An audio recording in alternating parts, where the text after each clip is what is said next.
Assalamualaikum warahmatullahi wabarakatuh.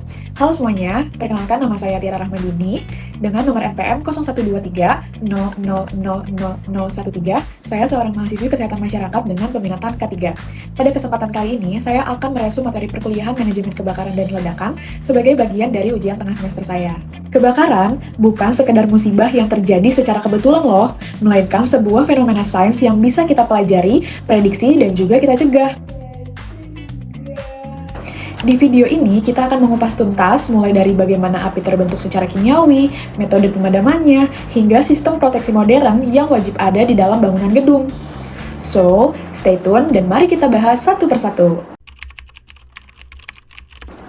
Kita mulai dari poin pertama, pembentuk api. Bagaimana sih api bisa muncul?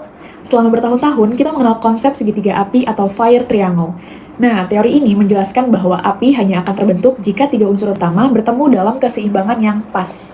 Pertama adalah fuel atau bahan bakar, baik padat seperti kayu dan kertas, cair seperti bensin, maupun gas seperti LPG. Kedua adalah oksigen. Di udara bebas, minimal dibutuhkan kadar oksigen sekitar 15-16% agar api bisa menyala. Dan unsur ketiga adalah heat atau energi panas yang memicu suhu bahan bakar mencapai titik nyalanya. Namun, seiring berkembangnya ilmu K3, segitiga saja tidak cukup. Sekarang kita mengenal teori Tetrahedron of Fire atau bidang 4 api. Unsur keempat yang ditambahkan di sini adalah reaksi kimia berantai.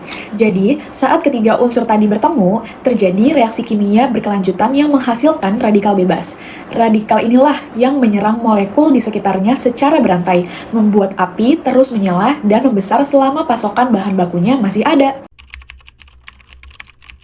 Nah, karena kita sudah tahu prinsip tetrahedron tadi, maka metode pemadaman api intinya adalah merusak atau menghilangkan salah satu dari 4 unsur tersebut. Ada 4 metode yang bisa kita terapkan.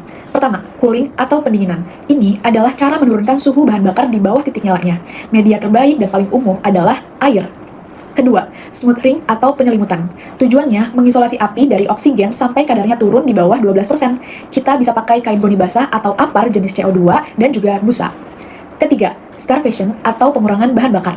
Caranya dengan memisahkan bahan yang belum terbakar dari kobaran api, misalnya menutup keran jalur pipa gas yang bocor. Dan keempat, breaking chain reaction, yaitu memutus rantai reaksi kimia pada tingkat molekuler menggunakan bahan kimia kering seperti dry chemical powder atau gas clean agent yang menangkap radikal bebas. Selanjutnya, sebagai praktisi keselamatan kerja, kita wajib nih memahami istilah-istilah penting dalam ilmu kebakaran. Ada 5 istilah krusial yang harus kita ketahui.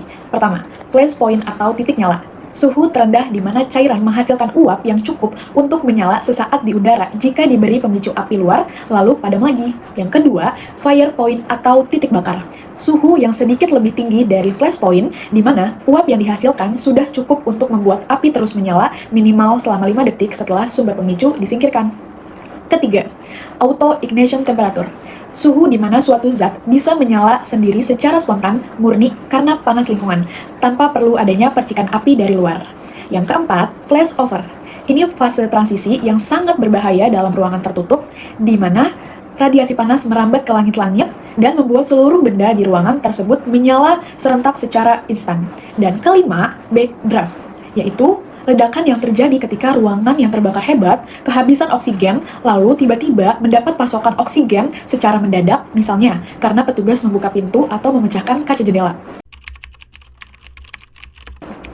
Sekarang, bagaimana kita mengamankan sebuah bangunan gedung? Menurut regulasi, keselamatan bangunan terdapat 4 aspek keselamatan kebakaran yang wajib dipenuhi secara menyeluruh. Aspek pertama adalah aksesibilitas lingkungan. Artinya, lingkungan luar gedung harus memiliki jalur khusus yang luas dan kuat agar mobil pemadam kebakaran atau fire truck bisa masuk dan bermanuver tanpa hambatan.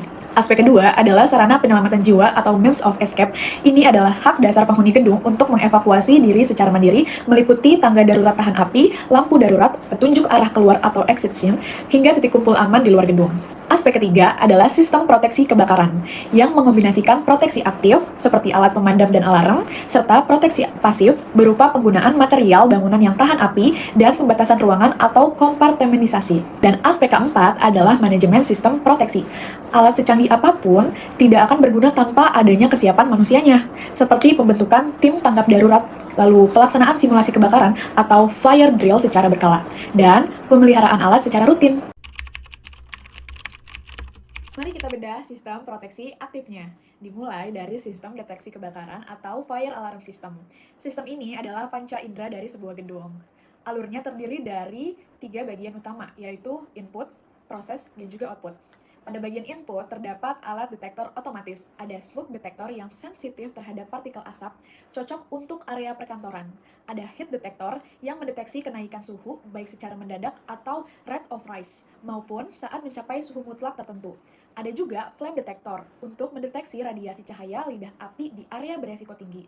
Jika sistem otomatis tidak merespon, penghuni bisa menekan tombol manual yang disebut manual call point atau break glass. Sinyal dari input ini akan dikirim ke bagian proses, yaitu panel kontrol utama bernama MCVA, Main Control Fire Alarm. Panel inilah yang membaca lokasi zona kebakaran secara spesifik. Setelah itu, MCVA mengirimkan perintah ke komponen output berupa fire bell dan lampu kilat atau strobe light untuk memperingatkan seluruh penghuni agar segera keluar. Jika sistem deteksi sudah berbunyi, penanganan manual skala besar bisa menggunakan hidran kebakaran. Hidran adalah instalasi pipa air bertekanan tinggi yang dioperasikan secara manual oleh manusia. Secara penempatan, hidran dibagi 2. Ada hidran pilar yang berada di luar bangunan untuk menyuplai air ke mobil pemadam, dan ada hidran box di dalam bangunan, yang di dalamnya sudah standby selang pemadam atau fire hose, pipa pemancar atau nozzle, dan kartu pembuka air. Berdasarkan standar, hidran juga dibagi berdasarkan kelas penggunaannya. Kelas 1 menggunakan selang ukuran besar 2,5 inci untuk petugas profesional. Kelas kedua menggunakan selang 1,5 inci yang lebih ringan untuk penghuni gedung. Dan kelas ketiga adalah gabungan dari keduanya. Oh ya, sistem ini disokong oleh tangki air bawah tanah atau ground tank yang wajib mampu menyuplai air minimal 45 hingga 60 menit pemadaman penuh.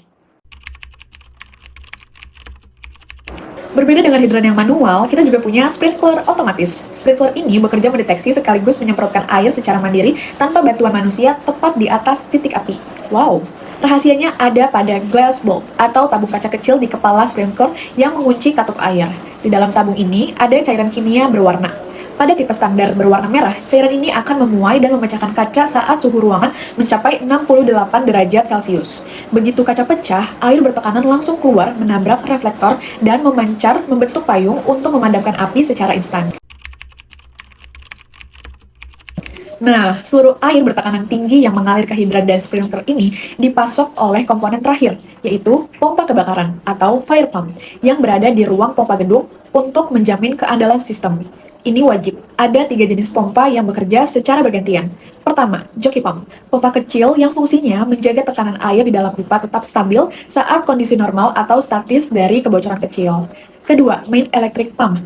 Pompa utama bertenaga listrik yang akan menyala otomatis ketika tekanan pipa drop drastis akibat hidran dibuka atau sprinklernya pecah. Dan ketiga, main diesel pump. Ini adalah pompa cadangan paling krusial yang digerakkan oleh mesin diesel. Pompa ini akan menyala otomatis jika aliran listrik dari PLN terputus saat kebakaran terjadi, untuk memastikan sistem pemadam tetap menyemburkan air tanpa gangguan. Kesimpulannya, manajemen kebakaran yang baik adalah integrasi yang solid antara pemahaman teori sains api, sistem proteksi teknologi di dalam gedung, dan kesiapan manajemen manusianya. Demikian resum materi UTS Manajemen Kebakaran dan Ledakan dari saya. Semoga video ini bermanfaat dan menambah wawasan kita semua mengenai pentingnya aspek K3 penanggulangan kebakaran. Terima kasih atas perhatiannya dan sampai jumpa!